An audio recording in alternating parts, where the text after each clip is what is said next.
landed an evening, soon as I land, I got in with Evelyn. Her hands on my shoulder, speaking such lovely English to terror. She said, well, honey, Just about 28 minutes after the hour of 7 o'clock, welcome back to the Now Morning Show. Now, Queen Elizabeth II, the United Kingdom's longest-serving monarch, died on Thursday at the age of 96 years after reigning for 70 years. Now, in addition to her grace and kindness, many have remarked on the Majesty's love for Trinidad and Tobago. And so here to tell us about this in her own words is British High Commissioner to Trinidad and Tobago, Her Excellency Harriet Cross. Her Excellency, good morning. Good morning. Nice to see you again. Of course. Thank you so much for joining us again. Now, I would have said in the opening that many would have remarked on Her Excellency's love for T&T. I mean, it may have showed in the 3 visits that she did while, you know, she was reigning as the Queen. How do you think her visits would have reflected her love for our island here? I think partly it's worth looking at the speeches that she made when she was here. And one thing I should say about the Queen, she never just received a speech written by somebody else and sat there and read it. She was somebody who really engaged with everything that she did. So the awards that she gives, the places that she goes, that's all because she has decided she wants to do it herself. And she would not do something she didn't want to do. So she proactively decided to come to Trinidad. And the speeches that she made here, and she made a few over the years, really show the sorts of things that she appreciated in Trinidad and Tobago. So I think we might have just heard some calypso. I certainly heard some calypso as I'm sitting here in the studio. And of course, people like Lord Kitchener were around and playing calypso music at the time when Queen Elizabeth was a young woman in her 20s, you know, in the late 1940s.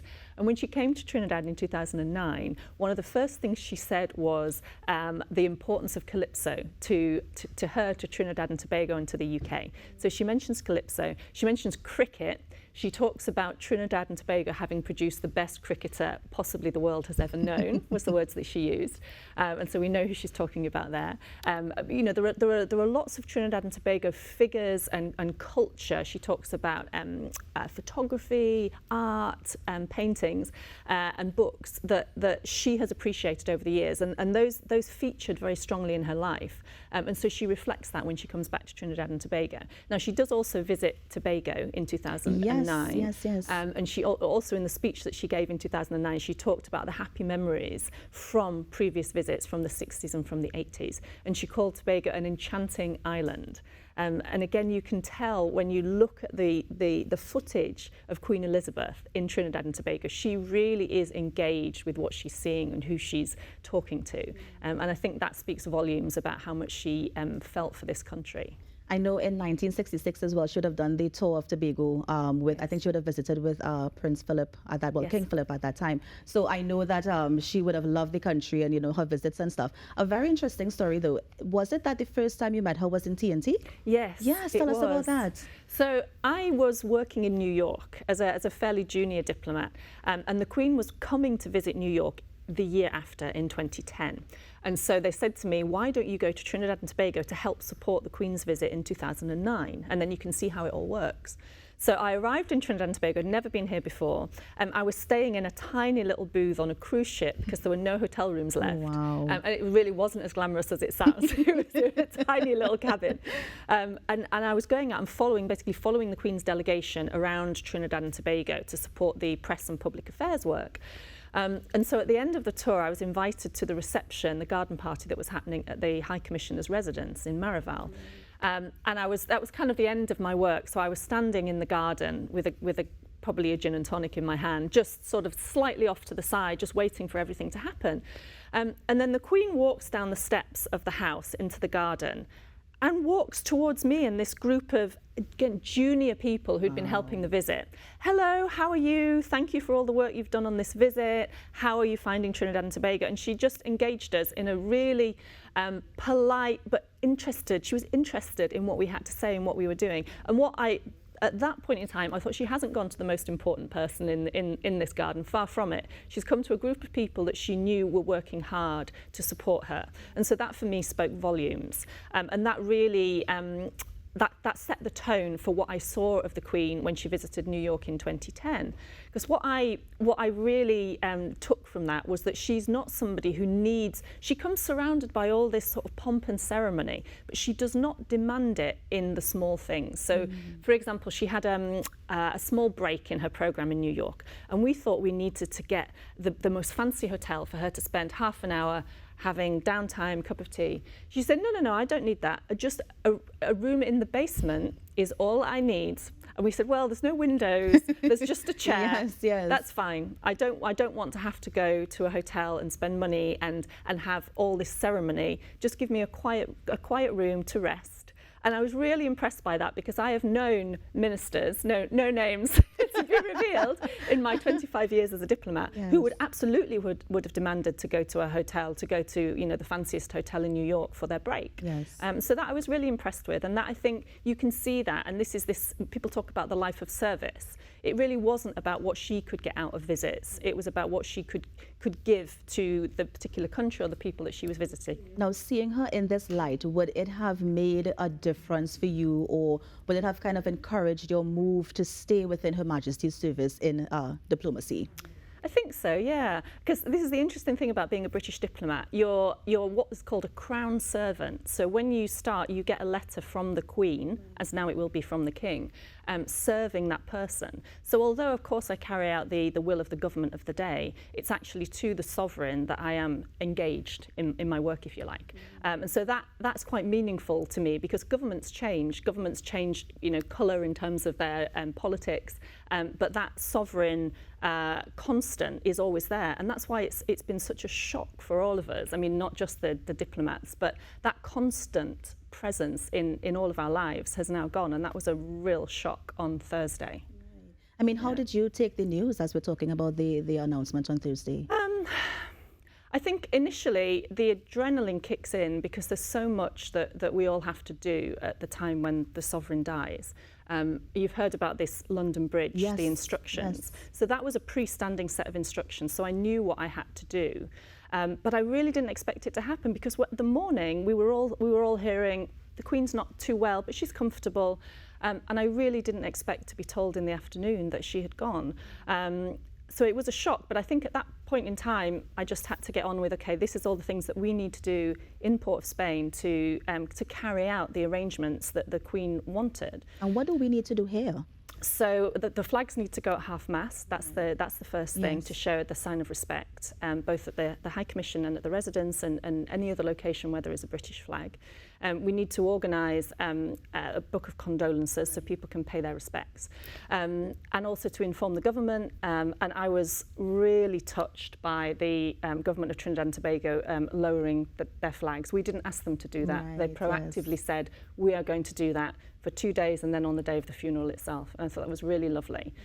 And I think, grief kind of catches you when you least expect it. So I sort of hadn't really had a tear in my eye until, feeling it a little bit now, until the Foreign Minister came to sign the condolence book. Dr. Brown. Dr. Brown, and he's such a warm character, and he said some really lovely things. And at that point in time, I got the tears in my eyes. And that was the first time, that was the next day, that I'd really felt the emotion of it.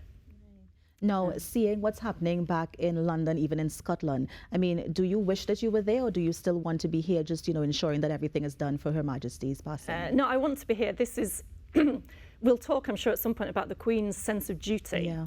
And so I feel that my duty is here in the place that I am engaged, committed to, and that's where my work needs to be done. I am missing London, because I was in London when Princess Diana died. Right. So I saw the flowers and all the activity that happened at Buckingham Palace and around London. And I am missing really the atmosphere that will be in London. I mean, it'd be a deeply sombre atmosphere, but it also brings people together, that sense of communal mourning. So I do miss that, but my team at the British High Commission, we all feeling it together. This morning, a member of the team who works at the High Commission at the residence brought me a picture of his dad shaking hands with the Queen in 1966. And he brought another photo of him shaking hands with Prince Charles, now the King, when he visited Trinidad and Tobago. So all my team feel this sense of connection. So I haven't lost anything by being in London, I think, because of the warmth of the people of Trinidad and Tobago and my team.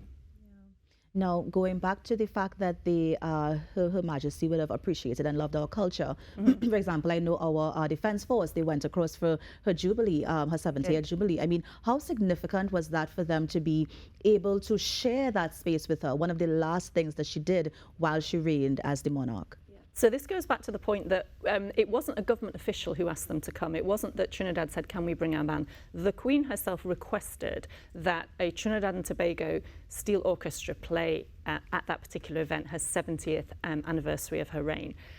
So that, again, that shows, she could have chosen any number of orchestras, and she chose the one from Trinidad and Tobago. And again, what was really surprising to me was the impact that it had both on the Queen and on the people of the UK. So that was a time, you might remember, she hadn't been very well. They were talking about mobility problems. And so some of the celebrations were slightly changed. But she sat there at Windsor and watched this parade. And then the Trinidad, and she was kind of looking again quite somber. Then the Trinidad and Tobago Defence Force Steel Orchestra walked out and her face lit up. And they started playing Dancing Queen and she had a little smile on her face. And just, again, the warmth that you could see, she felt like she was seeing a long-lost friend, and I thought that was really lovely. And then all my friends were calling me saying, I've just seen a Trinidad and Tobago orchestra on the news. It's everywhere in the UK. It was all over all the news channels. So it really touched something. Again, because Calypso, we know Trinidad and Tobago music in the UK. Notting Hill Carnival is full of Trinidad and Tobago flags and music. It was a Trinbagonian woman who started Notting Hill Carnival. So that's kind of in the British blood as well. So it was a sense of recognition and a sense of kind of coming home when the Defence Force played Dancing Queen. And people can go online and see that. It's out there. I think people still do, and especially because of her passing on Thursday. I think they would have reminisced about her many visits and how she regarded T&T, so I'm sure they would have pulled up that video as well. Now, you would have mentioned her service. She is the longest serving monarch, right? 70 years. I mean, what does that say for her being in a position like that, going through that modernization as well of the monarchy? Yeah, and so I think there are two sort of pillars to that length of service, and one is about that sense of duty. So on her 21st birthday, before she was Queen, she made a speech and she said, I am going to dedicate myself to this life of service, whether my life is short or long. And she said that at 21 years old. And I think having that goal that was what she did for the next 70 and more years.